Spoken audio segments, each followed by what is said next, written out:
सभी को नमस्कार। उम्मीद है आप अच्छे होंगे, बहुत अच्छे से अपनी पढ़ाई पर भी लगे हुए होंगे। आज हम कंप्लीट मध्यकालीन भारत को लेकर बात करेंगे, यानी पूरा का पूरा मध्यकालीन भारत, उससे रिलेटेड ऐसे एमसीक्यू जो डायरेक्टली एग्जाम में आपको ज्यों के त्यों रखे हुए मिलेंगे। आज उनको लेकर डिस्कस करेंगे और ये 10 मिनट शो रहेगा। टॉप एमसीक्यू को डिस्कस करेंगे। एग्जाम से पहले बेस्ट रिवीजन क्लास है ये। मतलब आप किसी भी एग्जाम की तैयारी कर रहे हो तो 10 मिनट की ये क्लास आपको पूरा का पूरा मध्यकालीन भारत को एक ऐसे रिवाइज करा देगा जैसे जादू हो गया हो। इसकी पीडीएफ आपको टेलीग्राम पर मिलेगी, जिसकी लिंक आपको कमेंट बॉक्स में मिल जाएगी। बिना टाइम गवाए और आपकी तैयारी को अच्छा करते हुए स्टार्ट करते हैं आज की क्लास को। सबसे पहले क्वेश्चन से पहला क्वेश्चन ये रहा, इल्तुतमिश के शासनकाल में सल्तनत की राजधानी यानी दिल्ली सल्तनत की राजधानी क्या हुआ करती थी? देखो, जो हमारे पास कौन था, इल्तुतमिश था, उसने सबसे पहले अपनी राजधानी को दिल्ली बनाया था। उससे पहले लाहौर राजधानी हुआ करती थी। किसके समय? कुतुबुद्दीन ऐबक के समय।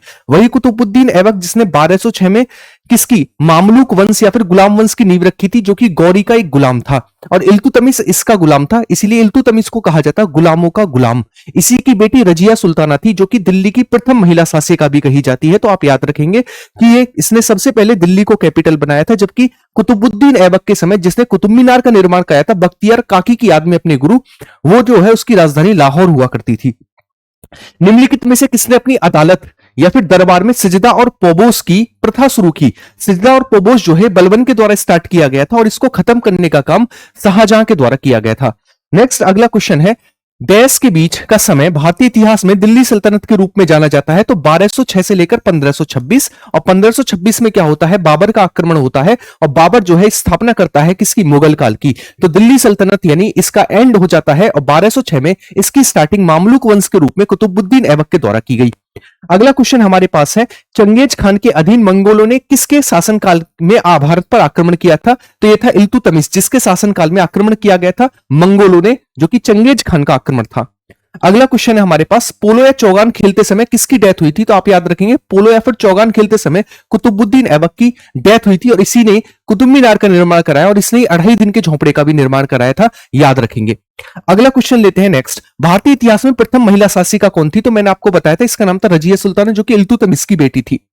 अगला क्वेश्चन है, देश दिल्ली के सिंहासन पर बैठने वाली पहली महिला और एकमात्र मुस्लिम महिला शासिका कौन थी? तो आप कहेंगे वो कौन, रजिया सुल्ताना, है ना जी, या फिर रजिया बेगम भी कह सकते हैं, रजिया सुल्ताना। अगला क्वेश्चन है, निम्नलिखित में से दिल्ली के सुल्तानों में से किसने अपने जन्म को महान बताने के लिए स्वयं को प्राचीन नायक अफरासियाब का वंशज बताया? तो ये कौन था? ये था बलबन, जिसने अपने आप को बड़े बड़े वंशों से जोड़ने की स्टार्टिंग की थी, जिल्ले इलाही जैसी उपाधि धारण की थी। निम्नलिखित में से मोहम्मद गौरी का गुलाम था, वह अपने स्वामी की मृत्यु के बाद शासक बना और उसने गुलाम वंश की नींव रखी। मैंने आपको बताया था वो था कुतुबुद्दीन ऐबक, जिसे गौरी का गुलाम कहा जाता, मामलुक या फिर गुलाम वंश की नींव इसके द्वारा रखी गई। अगला क्वेश्चन, निम्नलिखित राजवंशों में से कौन सा कुतुब उद दीन यानी कुतुबुद्दीन ऐबक द्वारा स्थापित किया गया था? तो ये कौन सा था, गुलाम या फिर मामलुक वंश, गुलाम या फिर मामलुक वंश।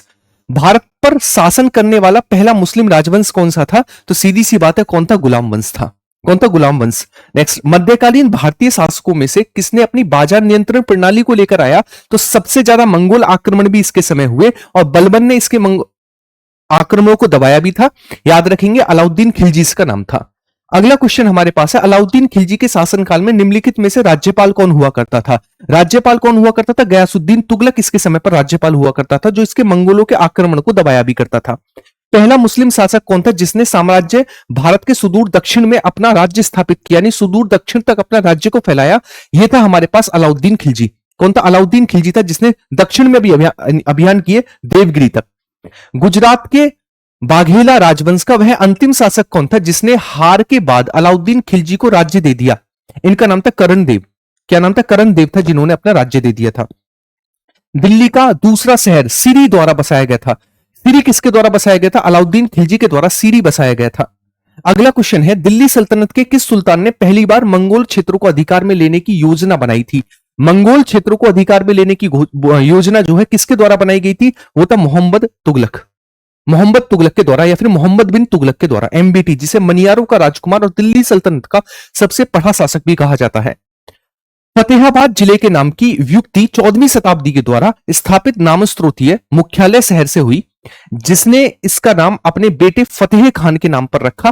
फतेह खान किसका बेटा था? तो ये था फिरोज शाह तुगलक का, और इसी ने ही किसकी स्थापना की थी? इसी ने ही फतेहाबाद की स्थापना की थी।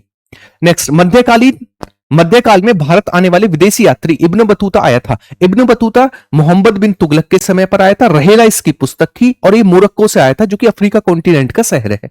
क्लियर है? तो ये कहां से आया था? ये मोरक्को से आया था। अगला क्वेश्चन हमारे पास है, मोहम्मद बिन तुगलक ने अपनी राजधानी को दिल्ली से बदलकर कहां लेकर गया? तो ये लेकर गया था कहां पर? दौलताबाद। कहां पर लेकर गया था? दौलताबाद लेकर गया था। आप याद रखेंगे, किस सम्राट ने अपनी राजधानी को दिल्ली से दौलताबाद लेकर गया था? मोहम्मद बिन तुगलक अपनी राजधानी को दिल्ली से दौलताबाद लेकर गया। मोहम्मद बिन तुगलक ने अपनी राजधानी कहां पर स्थानांतरित की थी? दिल्ली से देवगिरी, और देवगिरी को ही बाद में दौलताबाद बोला गया। यह महाराष्ट्र में है। इब्न बतूता डैश का निवासी था, जिसने 14वीं शताब्दी में अपनी भारत यात्रा की थी। तो ये मोरक्को का निवासी था, मोहम्मद बिन तुगलक के समय पर आया था। रहेला इसकी पुस्तक का नाम था। अगला क्वेश्चन, 14वीं शताब्दी में इब्न बतूता द्वारा अरबी में लिखी गई एक यात्रा पुस्तक निम्नलिखित में से कौन सी है? तो मैंने आपको बताया जिसका नाम था रहेला। रहेला। नेक्स्ट, किस भारतीय शासक ने इब्न बतूता को काजी या फिर दिल्ली का न्यायाधीश नियुक्त किया था? भाई जिसके समय आएगा वही तो नियुक्त करेगा, और आया किसके समय पर था? मोहम्मद बिन तुगलक के समय आया था, और इसी के समय ये काजी रहा था। अगला क्वेश्चन है, 14वीं शताब्दी में मोरक्को के यात्री इब्न बतूता ने किसके शासनकाल में भारत का दौरा किया था? तो ये कौन था? मोहम्मद बिन तुगलक के समय पर इसने भारत का दौरा किया था। अगला क्वेश्चन है, तैमूर लंग का आक्रमण कब हुआ भारत में? तो 1398 में तैमूर लंग का भारत में आक्रमण होता है। नेक्स्ट, तैमूर लंग द्वारा डैश ईस्वी में दिल्ली पर किए गए आक्रमण को तुगलक साम्राज्य का अंत के रूप में देखा जाता है। तो मैंने आपको बताया 1398 में इसने अंत किया था तुगलक वंश का। खिलजी खान ने कौन सा राजवंश स्थापित किया था? तो खिलजी खां के द्वारा सैयद वंश की स्थापना की थी, और तैमूर लंग का ही एक सैनिक था।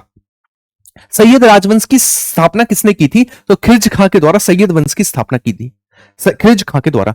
डैश ने आगरा को अपनी राजधानी बनाया था। आगरा की स्थापना की थी सिकंदर लोधी के द्वारा। इसने अपनी कैपिटल को बनाया था। सबसे पहले इसका नाम रखा गया था सिकंदराबाद, बाद में इसी को आगरा बोला गया। दिल्ली सल्तनत के निम्नलिखित में से किस सुल्तान ने अपनी राजधानी दिल्ली से आगरा स्थानांतरित की थी? दिल्ली से आगरा कौन लेकर गया था? दिल्ली से आगरा, तो दिल्ली से आगरा लेकर गया था सिकंदर लोधी। नेक्स्ट, इब्राहिम लोधी दिल्ली का सुल्तान कब बना? 1517 में बना, खतौली के युद्ध के बाद।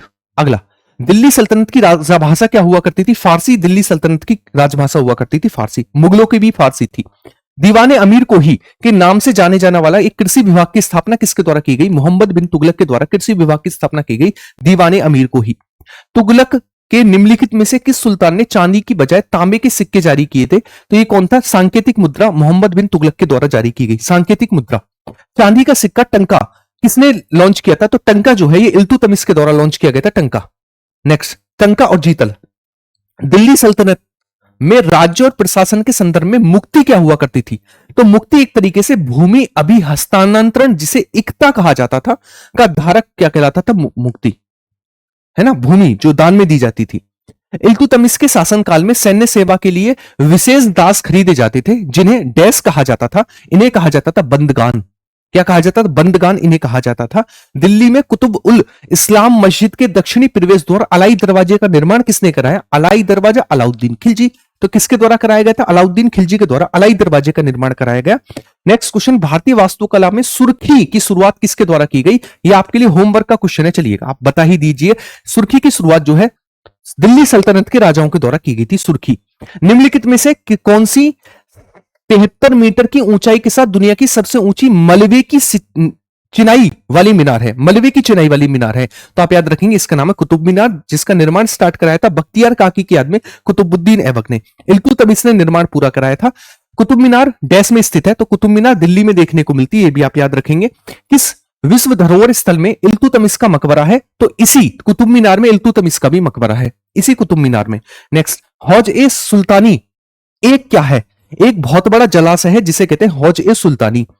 अगला क्वेश्चन है, अलाई दरवाजे गेट किस विश्व धरोहर स्थल में शामिल है? अलाई दरवाजा जो है एक गेट है कुतुब मीनार का, कुतुब मीनार का गेट है अलाई दरवाजा। नेक्स्ट, कुतुब मीनार का नाम सूफी संत किसके याद में रखा गया है? तो मैंने आपको बताया था इसके गुरु का नाम था बख्तियार काकी। ख्वाजा कुतुबुद्दीन बख्तियार काकी की याद में ही कुतुब मीनार का निर्माण स्टार्ट कराया था। मोट की मस्जिद का निर्माण किसने कराया था? तो मोट की मस्जिद का निर्माण सिकंदर लोधी के द्वारा कराया गया था। नेक्स्ट क्वेश्चन लेते हैं, निम्नलिखित में से कौन सी रचना जियाउद्दीन बर्नी ने लिखी है? जियाउद्दीन बर्नी, तारीख ए फिरोज शाही जो पुस्तक है, जियाउद्दीन बर्नी की पुस्तक है तारीख ए फिरोज शाही। और ये रहा आपका होमवर्क का क्वेश्चन, इसका आंसर आप सभी मुझे होमवर्क में करेंगे। और ये मैंने आपको 50 क्वेश्चन का एक शॉर्ट रिवीजन करा दिया पूरी की पूरी दिल्ली सल्तनत को लेकर। क्लास कैसी लगी ये तो मैं कमेंट में चाहूंगा ही चाहूंगा। वीडियो को लाइक, शेयर और चैनल को जो नए सब्सक्राइब करना। इसी तरीके का कंटेंट यहां पर आपको पर डे मिलता रहेगा ताकि आपका रिवीजन एक बेस्ट लेवल पर चलता रहे। मिलते हैं नेक्स्ट क्लास में, अपना ख्याल रखिएगा। बाय बाय, टेक केयर, सभी को जय हिंद।